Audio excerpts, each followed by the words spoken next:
Hello and Fakhar रागले to all of you. मैं हूं फ़खर यूसुफज़ई और आप देख रहे हैं डिबेट विद फ़खर। आज की डिबेट में बात करेंगे बड़ी इंपॉर्टेंट डेवलपमेंट। एक तो कारगिल के हवाले से अभी 25 साल हो गए इस वाक़े को। 1999 में पाकिस्तान और इंडिया के दरमियान मैं बहुत बड़ी जंग तो नहीं कहूँगा, लेकिन चोटी लेवल की एक कॉन्फ्लिक्ट रहा। काफ़ी सारे पाकिस्तान के फ़ौजी भी मतलब उनकी डेथ हुई और भी काफ़ी सारी चीज़ें हुई। फिर खैर अमेरिका और वो सारा एक पुरानी स्टोरी है, उस पे बात नहीं करते। लेकिन अभी रिसेंटली क्या हो रहा है, अभी करंटली क्या चीज़ें हो रही है।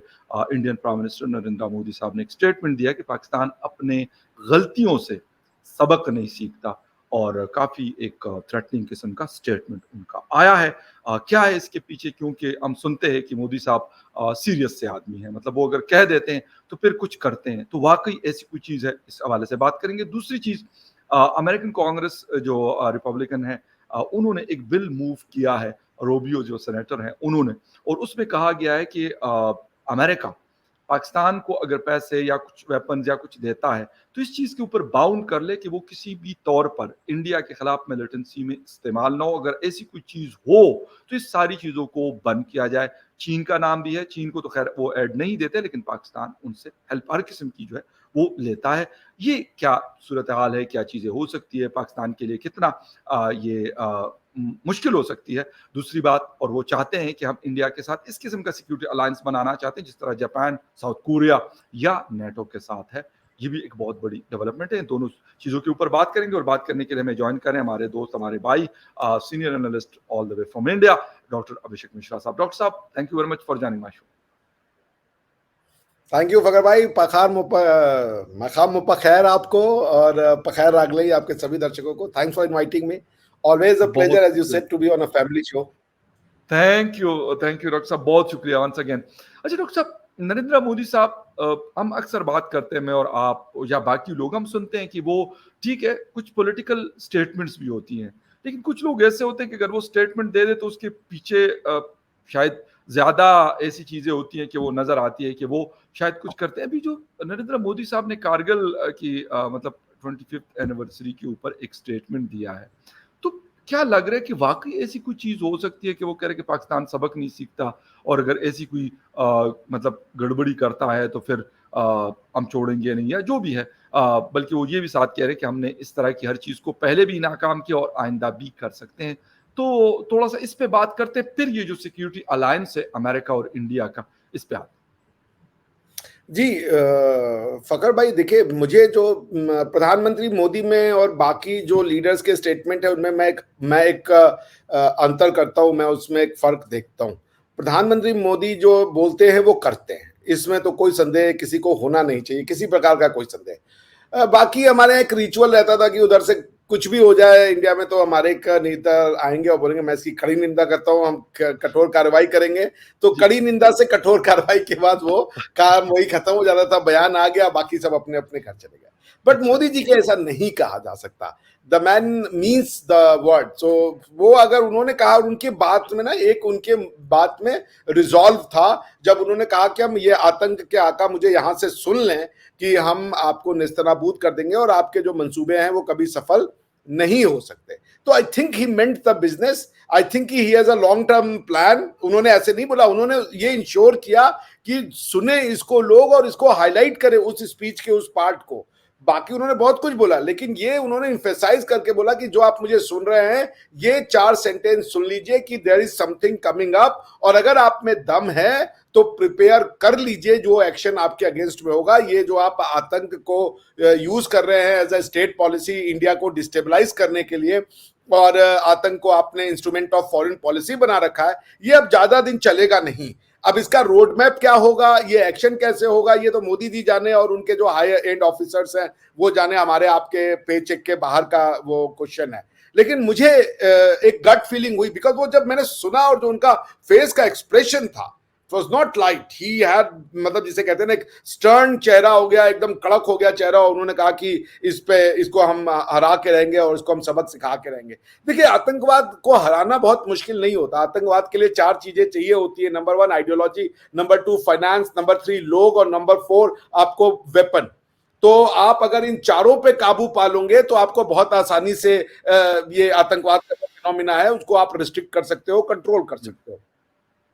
तो बॉटम लाइन ये है कि ये जो वो स्टेटमेंट दे रहे हैं उस स्टेटमेंट को उसी उसी नजर से समझा जाना चाहिए। Okay, okay. और, और बस मतलब यही है कि ठीक है, राइट। हाँ, सीरियस। बिल्कुल ये इस तरह की बात जिस तरह मैंने शुरू में कहा कि अगर भाई 1 मिनट के लिए पॉज कर लेंगे, इसको एक फोन आ रहा है जी, जी, अर्जेंट। नरेंद्र मोदी साहब के हवाले से जो चीज़ें हैं वो हम नरेंद्र मोदी साहब के हवाले से अगर हम बात करें, तो अक्सर हम ये चीज़ें देख रहे होते हैं कि वो इस हवाले से बड़े क्लियर रहते हैं और वो ऐसा नहीं करते कि मतलब अगर हम उनकी बात करें तो वो सिर्फ़ बयान नहीं दागते, बल्कि उसके पीछे कोई आइडियोलॉजी या कोई स्ट्रैटेजी लाज़मी होती है।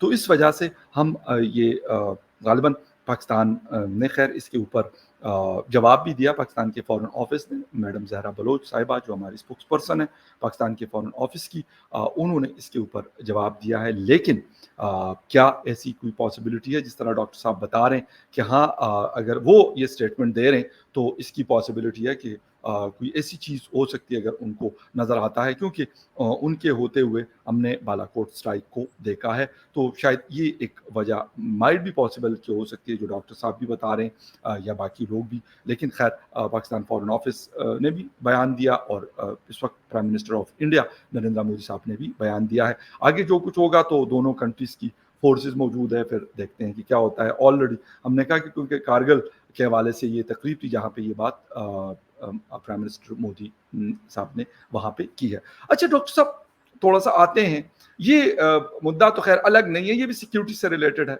पाकिस्तान, इंडिया और चाइना से रिलेटेड है। इंडियन रिपब्लिकन ने कांग्रेस में एक बिल मूव किया है, जो सेनेटर रूबियो है उन्होंने, और उन्होंने बोला है कि पाकिस्तान को अगर एड वगैरह दिया जाता है तो दिया जाए, लेकिन उस इस बात को मेक श्योर किया जाए कि इसको किसी और मीन्स के लिए इस्तेमाल ना किया जाए, और अगर ऐसा होता है तो फिर पाकिस्तान को टाइटन करना ज़रूरी है। क्या देख रहे हैं इस हवाले से, क्या मतलब कितनी बड़ी डेवलपमेंट है ये इंडिया के हवाले से भी और पाकिस्तान के हवाले से? देखिए, ये जो बिल है सेनेटर रूबियो ने जो इंट्रोड्यूस किया है, जी, उसका नाम है US India defence cooperation act, ठीक है जी, ना?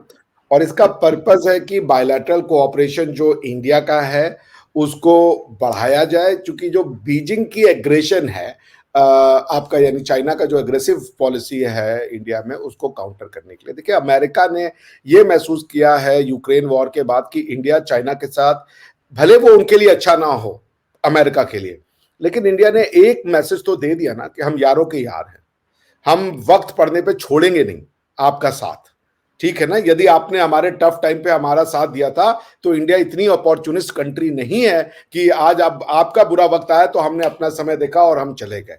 तो जी, ये बात तो वहां पे गई है।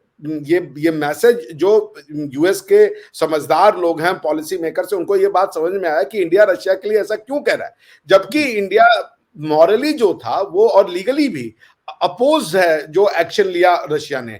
इंडिया यूक्रेन की टेरिटोरियल इंटेग्रिटी को एक्सेप्ट करता है, इंडिया यूएन चार्टर के प्रिंसिपल्स को एक्सेप्ट करता है, इंडिया ये मानता है कि रशिया ने ये जो अग्रेशन किया था ये नहीं किया जाना चाहिए था, हालांकि वो उसको ऑफिशियली एक्नॉलेज नहीं करते, क्योंकि भाई हमारी एक एक फीलिंग्स हैं रशिया के साथ, और रशिया ने हमारे साथ बार बार हमको बचाया है, हमारे साथ खड़े हुए हैं, अपनी दोस्ती का फर्ज निभाया है। 1971 का वॉर हो, उसके पहले कश्मीर के ऊपर कई सारे रिजोल्यूशन आए, गोवा के ऊपर रिजोल्यूशन आया था, उन सब में रशिया हमारे साथ एज अ, जिसे कह लीजिए ट्रस्ट वर्दी फ्रेंड वो खड़े रहे। तो वो इस बात को समझते हैं कि इंडिया रशिया का साथ इसलिए नहीं ले रहा कि वो नॉर्थ कोरिया या वो रोग स्टेट है।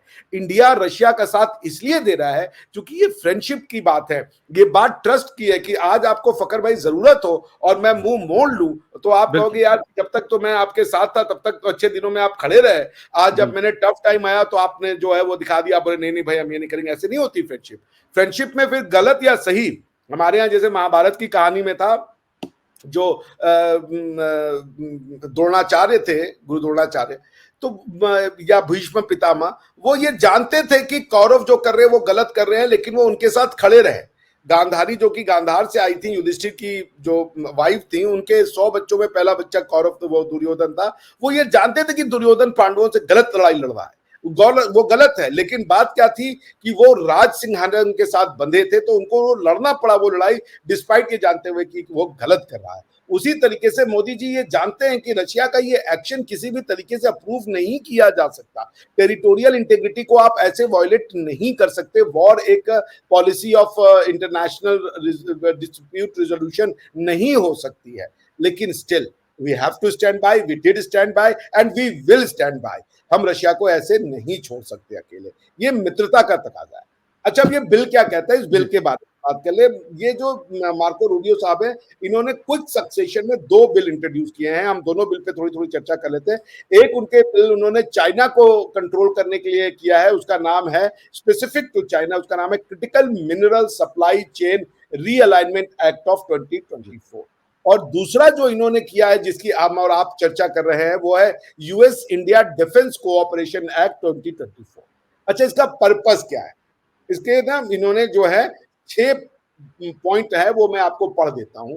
पहला, number 1, set a statement of policy that US will support India in its response to growing threats to its territorial integrity, provide necessary security assistance to India, to deter adversaries and cooperate with India। ये पहला point ये है कि America policy statement दे कि India की territorial integrity पे यदि पाकिस्तान हमला करेगा, यदि चाइना हमला करेगा, तो अमेरिका इंडिया के साथ खड़ा होगा। ये पॉलिसी आपको बनानी पड़ेगी। और जब आप ये पॉलिसी बनाओगे तो फिर रिपब्लिकन और डेमोक्रेट में कोई इसमें दो मत नहीं हो सकते। They have to be on the same page. Second क्या किया, provide a limited exemption for India from CAATSA sanction for purchases of Russian equipment that are currently used by the Indian military. उन्होंने हालांकि currently use का एक technical word वो ये कह रहे हैं, काटसा यानी कि countering American adversaries through sanction act करके इसका नाम है।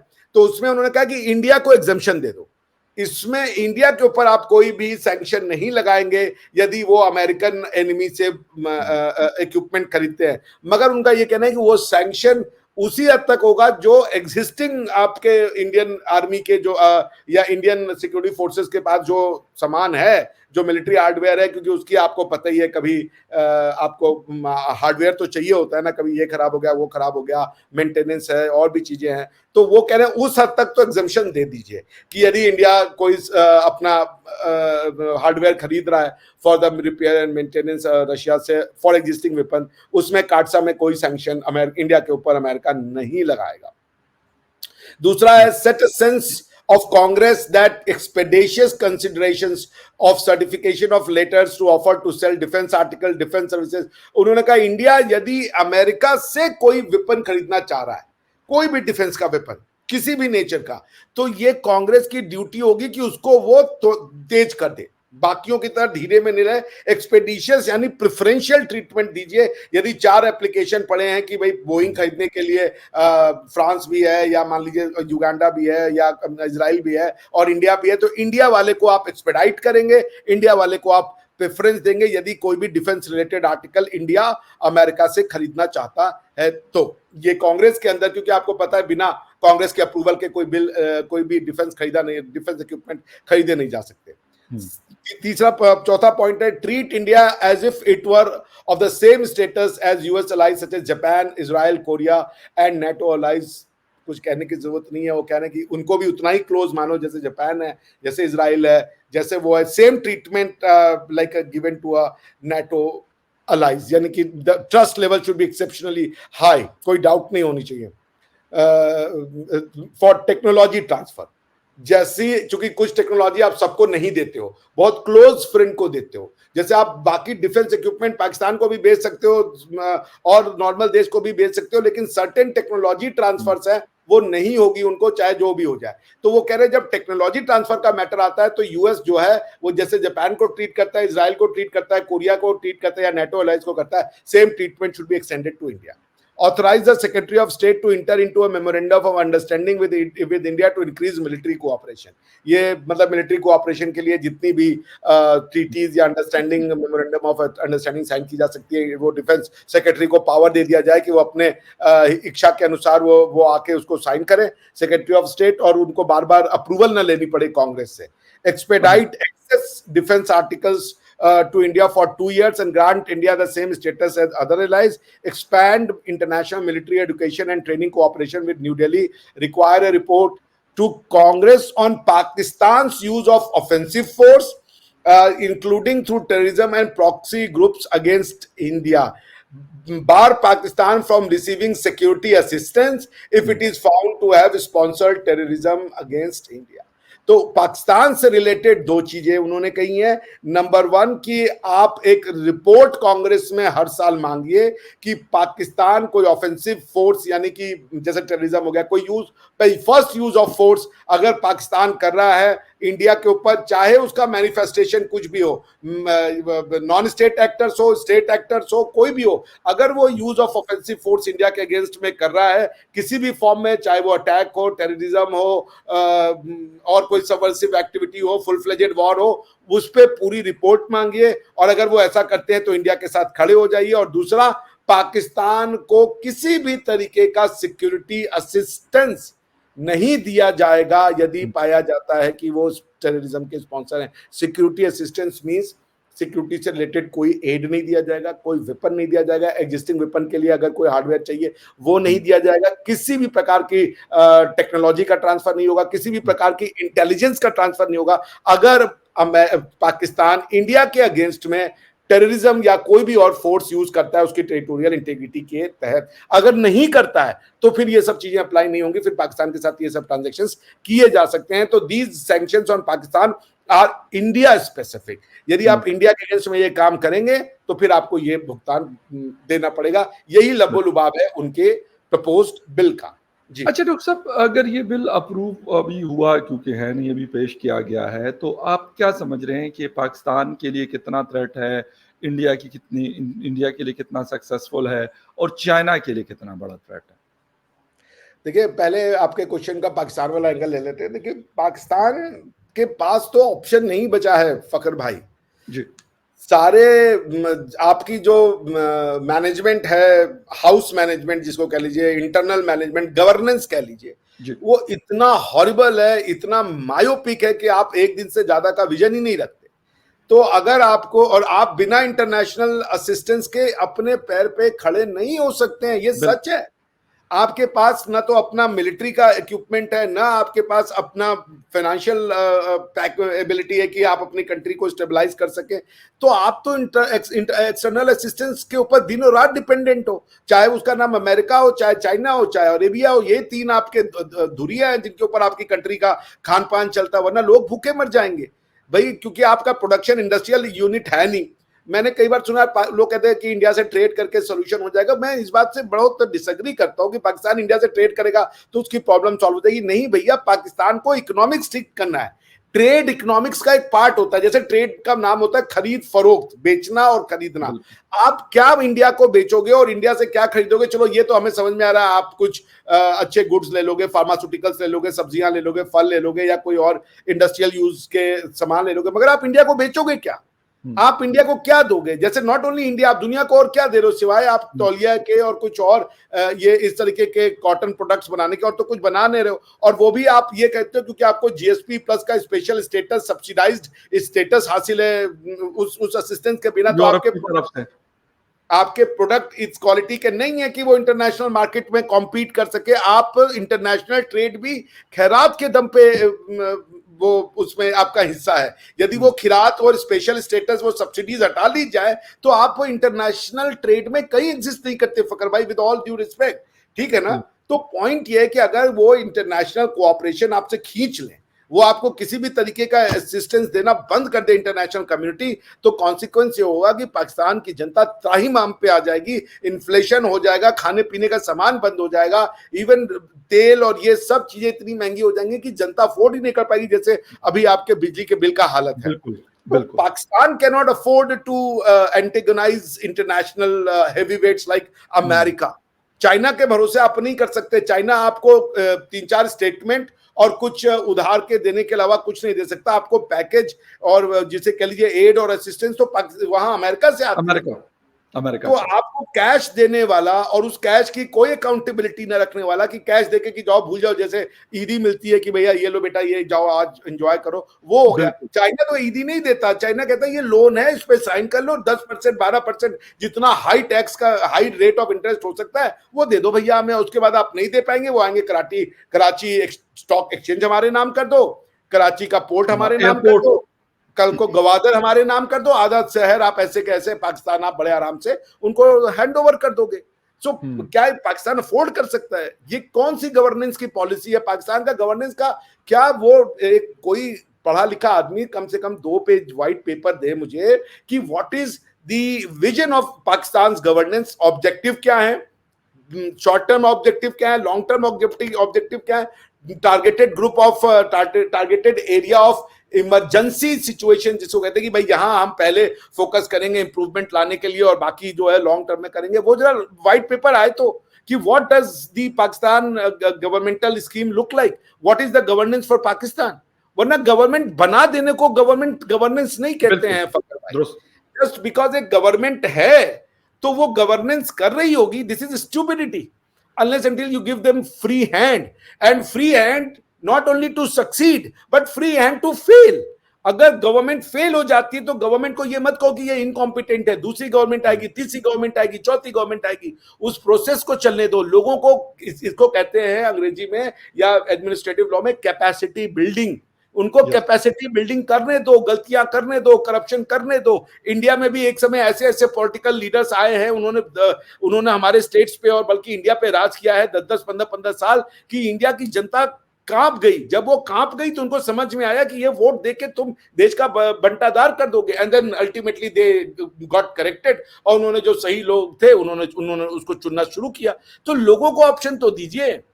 तो that's what I am saying कि Pakistan can't afford mismanagement anymore, क्योंकि आपसे लोग नाराज हो रहे हैं, अपने ही लोग नाराज हो रहे हैं और उसके बाद इंटरनेशनल कम्युनिटी आपसे नाराज है क्योंकि आप किसी के सगे नहीं हो, आप किसी को कोई विजन नहीं दे रहे हो। हर जगह जो है वो एक जिसे कह लीजिए ना कॉस्मेटिक वो है कि किसी को मुंह पे कुछ बोल दिया, झूठ बोल दिया, सच बोल दिया, ऐसे करके आप एक मैनेजमेंट की सिचुएशन में हो, crisis management. This is not governance. So I don't think Pakistan can afford it. बहुत कॉस्टली पड़ेगा आने वाले 10 साल में, ये और कॉस्टली पड़ेगा बिकॉज आपकी जो सबसे बड़ी समस्या है फकर भाई, पॉपुलेशन ग्रोथ। अब दुनिया का सबसे ज्यादा मुस्लिम पॉपुलेशन वाला देश इंडोनेशिया नहीं है, वो अब आप है। ये ताज अब आपके 2.55 ग्रोथ रेट है सर। बिल्कुल बिल्कुल। सो अभी मैं यूएन का एक रिपोर्ट पढ़ रहा था फकर भाई कि उसमें लिखा था कि 2080 में या 2062 में दुनिया की जो पॉपुलेशन है वो स्टेबलाइज कर जाएगी, मगर पाकिस्तान की पॉपुलेशन वहां भी स्टेबलाइज नहीं करेगी, वो तभी ग्रोथ दे रही होगी। तो ये अभी हम लोग 80 बिलियन लोग हैं, 8 अरब लोग हैं पृथ्वी पर, ये 100 अरब हो जाएगा आज से 40-50 साल बाद। उसमें इंडिया की पॉपुलेशन भी पीक करने के बाद धीरे धीरे 2062 में गिरने लगेगी। चाइना का पॉपुलेशन 50 साल बाद 633 मिलियन 63 करोड़ होंगे। हमारा उस समय भी मेरे ख्याल से 1 अरब 40 करोड़ लोग होंगे, तो दुनिया की सबसे पॉपुलेट कंट्री हम ही होंगे। लेकिन पॉइंट ये कि पाकिस्तान भी सबसे पॉपुलेटेड कंट्री होगा, उसको मैनेज करने के लिए क्या आपके पास सिचुएशन है? हम आज की डेट में $2,500 पर कैपिटा इनकम पे हैं और उसमें यह स्टडी था कि 2047 तक हम जो है $10,000 पर कैपिटा इनकम पे आ जाएंगे। तो हम 1.4 बिलियन लोगों को मैनेज कर लेंगे क्योंकि पॉपुलेशन गिर चुकी होगी और धीरे धीरे कम हो जाएगी। लेकिन आप क्या पॉपुलेशन बढ़ा रहे हो तो इकोनॉमिक ग्रोथ बढ़ा रहे हो, और क्वेश्चन ये है कि क्या ऐसी इकोनॉमिक ग्रोथ हो सकती है जो कि इतनी बढ़ती पॉपुलेशन की डिमांड को मीट कर सके। एक बेसिक मैं आपको बात कह के खत्म करता हूं। हमने बचपन में माल्थियस का जो है ना इकोनॉमिक फॉर्मूला पढ़ा था, तो उसमें जो माल्थेंस ऐसे कुछ नाम था, तो उसमें उनका जो थ्योरी था वो ये था कि जो आपका प्रोडक्शन ऑफ जो अन्न है, जो खाना है, जो खेती है, वो अरिथमेटिक प्रोग्रेशन से बढ़ता है, यानी 2 into 2 into 2 into ऐसे करके। लेकिन जो आपका पॉपुलेशन जो है वो जियोग्रामेटिक प्रोग्रेशन से बढ़ता है, यानी 2 to the power 2 to the power 2 to the power 2 इस तरीके से मल्टीप्लाई हो रहा है। वो कि यदि आपने पॉपुलेशन को नहीं रोका तो एक समय के बाद पॉपुलेशन जो होगी वो इतनी ज्यादा हो चुकी होगी कि आपका जो फूड सिक्योरिटी है वो खत्म हो जाएगा, क्योंकि पॉपुलेशन की इंक्रीज का रेट और आप कितनी भी हाई इंडस्ट्रियल टेक्नोलॉजी लगा के एग्रीकल्चर कर ले, वो इंक्रीज को आप मेंटेन और मैनेज नहीं कर पाओगे फखर भाई. So first thing, the one thing that the Pakistan should do is to have a policy on number one, curbing the terrorism and the extreme ideology, and second, population straight away. 10 साल में हमें इतना % population कम करनी है, अगर ये नहीं हो रहा है, so then the country is running towards a situation जहां पे कोई government इसको manage नहीं कर पाएगी, because government can only manage civilized group of people. No government can manage chaos and disorder and extremism. आपके पास वो मीन्स ही नहीं रहेंगे जी. एग्जैक्टली और बिल्कुल, क्योंकि टाइम हमारे पास खत्म है, लेकिन ऑन अ लाइटर नोट, अभी कुछ दिन पहले मैं किसी का एक राइट अप पढ़ रहा था. उन्होंने कहा कि देखें, हमारी पॉपुलेशन इतनी थी तो एक आदमी के ऊपर इतना कर्जा था, यानी 3 लाख रुपए पर हेड कर्जा था. लेकिन अभी हमारी पॉपुलेशन बढ़ी है तो वो कर्जा नीचे हो गया. कहते कर्ज खत्म करने का एक ही तरीका है कि पॉपुलेशन को बढ़ाया जाए. यानी यकीन करें कि अब एक मजाक के ठीक है तौर पे ये बात की जा रही है, लेकिन ये हकीकत है कि हम शायद इसी तरीके से कहते हैं कि शायद हमारे मसाइल हल होंगे, लेकिन हमारे मसाइल, हमारे प्रॉब्लम्स मजीद बढ़ेंगे. ठीक है, कर्जा पर हेड जो है वो अगर 3 लाख है तो शायद 1 लाख पे आ जाएगा, लेकिन कर्जा हमारे पास हमारे ऊपर उसी तरह अगर 200 अरब डॉलर है तो 200 अरब डॉलर ही है पाकिस्तान के ऊपर. लेकिन खैर एनीवे, डॉक्टर साहब, ये बड़ी एक इंपॉर्टेंट चीज़ आपने की, और सिक्योरिटी के हवाले से, क्योंकि पाकिस्तान एक सिक्योरिटी स्टेट के तौर पे लिया जाता है और हमें बताया भी जाता है कि हमें एक मतलब हमारी सिक्योरिटी को बड़े मसाइल है, सालिमियत को बड़ा ख़तरा है. तो ये तो हमने भी सुना, हमारे पहले वाले हमारे जो फादर या ग्रैंड फादर थे उन्होंने भी यही सुना, और अब हम सुन रहे हैं, और आइंदा शायद हमारी नस्लें भी यही सुनती रहेंगी कि भाई ये बड़े ख़तरे हैं, और इन ख़तरों की वजह से जो है फिर हम आगे नहीं बढ़ते, और तरक्की भी हमने शायद इसी वजह से हमारी रुकी हुई कि हम सिक्योरिटी, हालांकि वो सिक्योरिटी भी जो है ना वो बस कहने की बातें होती है. लेकिन खैर डॉक्टर साहब, बहुत सारी चीज़ें ऐसी हैं कि उस पर हम कहते हैं कि बस इतना ही काफ़ी है, आगे नहीं बढ़ते. बहुत शुक्रिया आपके टाइम का कि आपने शो ज्वाइन किया. And viewers, thank you very much for watching debate with Fakhar Yousafzai. किसी और डिबेट में आपसे फिर मुलाकात होगी, तब तक के लिए टेक केयर एंड बाय. मनाना. थैंक